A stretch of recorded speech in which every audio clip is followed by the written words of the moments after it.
नमस्कार साथियों, स्वागत है आपका गोल मंत्रा एकेडमी के परिवार में। आज ये भूगोल का 7वां लेक्चर होगा। आज हम पढ़ाएंगे पृथ्वी की उत्पत्ति एवं विकास के बारे में, है ना। पृथ्वी की उत्पत्ति एवं विकास के बारे में।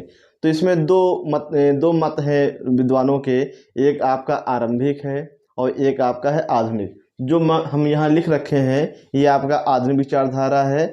और जो आरंभिक विचारधारा क्या थी, तो आरंभिक विचारधारा आपको याद रखना है। आरंभिक विचारधारा, तो आरंभिक विचारधारा ये थी कि जल, वायु, जल है, वायु है और पदार्थ है और लास्ट में है आपका अग्नि। क्या है आपका? अग्नि। तो आपको ये याद रखना है कि जो पृथ्वी की उत्पत्ति जो हुई है, जो आज स्टार्टिंग में जो विद्वानों को मत रहा है, कुछ लोगों ने माना है कि जल से हुआ है। फिर कुछ लोगों ने माना वायु से पृथ्वी की उत्पत्ति हुई है। और कुछ लोगों ने माना है पदार्थ से और कुछ लोगों ने क्या माना? अग्नि से। अब यहाँ से मुख्य भूमिका किन किन विद्वानों की रही है, तो आपको याद रखना है। जो जल से माना है तो उसमें मुख्य रूप से आपके थे थेल्स। कौन विद्वान थे? थेल्स।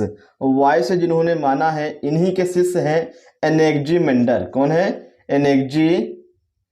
एनेक्जीमेंडर, है ना। एनेक्जीमेंडर। तो एनेक्जीमेंडर जो है ये शिष्य है किसके? थेल्स से। तो जबकि इनके गुरु जो है जल से माने हुए हैं, जबकि इनके शिष्य एनेक्जीमेंडर ने क्या माना? पृथ्वी की उत्पत्ति किससे हुई है?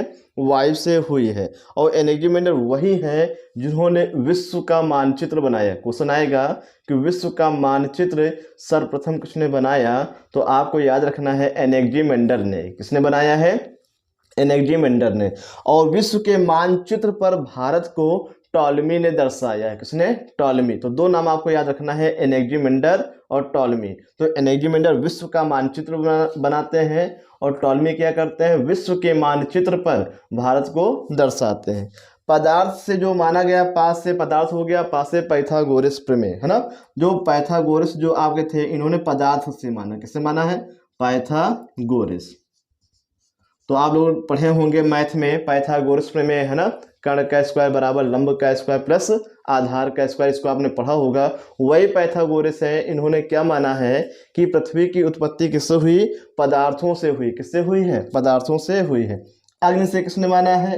हेराक्लीज ने माना। किसने माना है? हेराक्लीज ने माना, है ना। तो ये चीज आपको याद रखना है। और ये क्या है? आरंभिक विचारधारा, यानी स्टार्टिंग में लोगों का मत क्या था कि पृथ्वी की उत्पत्ति कैसे हुई है, तो इन आधारों पर हुई है। सबका अलग अलग मत है। तो ऐसे क्वेश्चन जो है पीसीएस लेवल में ज्यादा पूछे जाते हैं। आपके वनडे एग्जाम में अगर हम बात करें, एनेक्जीमेंडर से पूछा जाता है कि विश्व का मानचित्र किसने बनाया सबसे पहले, तो एनेक्जीमेंडर ने बनाया है।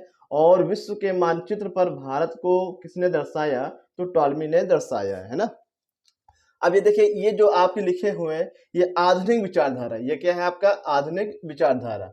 अब जैसे पहले आपके विद्वान है चैम्बरलेन और मोल्टन, इन्होंने क्या माना है कि पृथ्वी की उत्पत्ति जो हुई है किससे हुई है?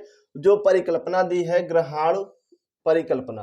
क्वेश्चन आएगा कि पृथ्वी की उत्पत्ति से संबंधित ग्रहाणु की जो परिकल्पना है किसने दिया है? चैम्बरलेन एवं मोल्टन ने। किसने दिया है? चैम्बरलेन एवं मोल्टन ने दिया है ना।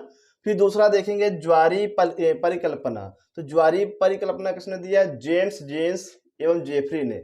जेम्स जेम्स एवं जेफरी ने दिया है। फिर तीसरा है आपका द्वैतारक परिकल्पना। द्वैतारक परिकल्पना इसको दिया है एच.एन. रसेल ने। किसने दिया है? एच.एन. रसेल ने दिया है ना। आगे हम देखेंगे अभिनव तारा परिकल्पना। अभिनव तारा परिकल्पना इसको दिया है फ्रेड होयल एवं लिटिलटन ने दिया। किसने दिया है? फ्रेड होयल एवं लिटिलटन ने दिया है। अंतर तारक धूर परिकल्पना ये दिया है ऑटो रिमंड ने। किसने दिया है? ऑटो रिमंड ने दिया है ना। और the system of the world ये पुस्तक है। ये क्या है? The system of the world ये पुस्तक है। और ये लिखा गया लाप्लास के द्वारा। किसके द्वारा लिखा गया है? लाप्लास के द्वारा लिखा गया है। तो इन्होंने निहारिका के बारे में बताया है। इन्होंने किसके बारे में बताया है? निहारिका के बारे में बताया है कि निहारिका के माध्यम से ही पृथ्वी की उत्पत्ति हुई। तो यहाँ पे हम एक चीज और बढ़ा सकते हैं, जो मैम पीछे की वीडियो में बता चुके हैं, महाविस्फोट का सिद्धांत, है ना। विस्फोट का सिद्धांत, जिसे कहते हैं बिग बैंग थ्योरी। क्या कहते हैं? Big bang theory. तो इसको जो बताया गया है जॉर्ज लैमेत्रे ने बताया है। किसने बताया है? जॉर्ज लैमेत्रे ने बताया है। और इसकी जो विस्तृत व्याख्या है वो जो किया गया है रॉबर्ट वेगनर के द्वारा, रॉबर्ट वेगनर के द्वारा बताया गया। आपको याद रखना है जॉर्ज लेमेत्रे और रॉबर्ट वेगनर। सिद्धांत क्या है? महाविस्फोट का सिद्धांत, है ना। तो ये आपका हो गया है आधुनिक विचारधारा, है ना। आगे हम देखेंगे, पीछे हम पढ़ चुके हैं परिभ्रमण काल। तो ये जो दोनों हैं, ये पृथ्वी का जो परिक्रमण काल और परिभ्रमण काल। परिभ्रमण का मतलब होता है अपने अक्ष पे घूमना, और परिक्रमण का मतलब होता है किसी का चक्कर लगाना। तो ये आपको याद रखना है। जो परिभ्रमण काल होता है ये 23 घंटे, ये 23 घंटे आपका 56 मिनट और 4 सेकंड, है ना। 23 घंटे 56 मिनट और 4 सेकंड ये परिभ्रमण काल होता है। और परिक्रमण काल क्या होता है? 365 दिन, 365 दिन और 5 घंटे 48 मिनट और 46 सेकंड, है ना। तो ये आपका परिक्रमण काल। तो एक क्वेश्चन ये भी पूछा जाता है कि कभी कभी होता है कि बताइए ऋतु परिवर्तन होने का कारण क्या है। तो आपको ये याद रखना है कि परिक्रमण काल ये तो हो गया, ये सूर्य की जो परिक्रमा करने में पृथ्वी समय लेती है कितना? 365 दिन, 5 घंटे 48 मिनट और 46 सेकंड। अगर हम इतने को क्या मान लें, लगभग ये 6 घंटे हो रहा है। कितना हो रहा है? 6 घंटे हो रहा है। और 4 वर्ष में क्या हो जाएगा? यानी कि 4 वर्ष में हो जाएगा 4 गुणे 6 बराबर 24 घंटे। तो कहने का मतलब है कि हर 4 वर्ष में 24 घंटे अर्थात एक दिन की बढ़ोतरी हो जाती है। इसलिए फरवरी क्या हो जाता है? 29 दिन का हो जाता है। तो कारण क्या है? यही कारण है क्या? परिक्रमण काल, है ना। अब देखेंगे परिक्रमण काल के जो इससे होने वाले प्रभाव क्या है। ये बहुत वेरी वेरी इंपॉर्टेंट है। से 1 2 3 4 5 6 जितने ये 6 पॉइंट है, चाहे वनडे एग्जाम हो चाहे पीसीएस एग्जाम हो, ये सभी एग्जामों के लिए वेरी वेरी इंपॉर्टेंट है।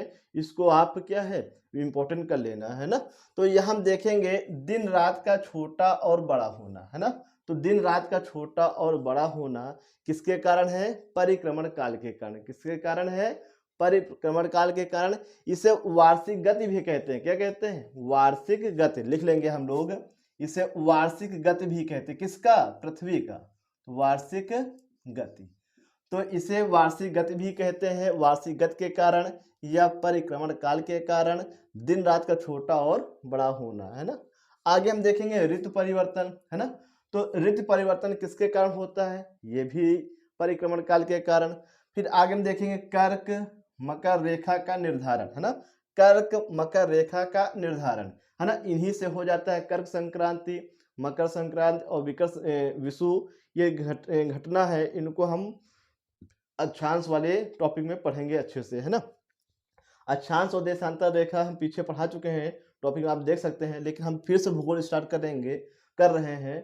तो इसमें क्या अक्षांश और देशांतर रेखा को हम फिर से पढ़ाएंगे आपको, है ना। तो कर्क और मकर रेखा का निर्धारण जो होता है किसके आधार पे? परिक्रमण काल के आधार पे होता है ना। सूर्य की किरणों का सीधा और तिरछा चमकना ये भी वार्षिक गति के कारण, है ना। विषुव उपसौर अपसौर की स्थिति का होना ये भी वार्षिक गति के कारण। ध्रुवों पर 6 माह का दिन व 6 माह की रात का होना, तो ये भी किसके कारण है?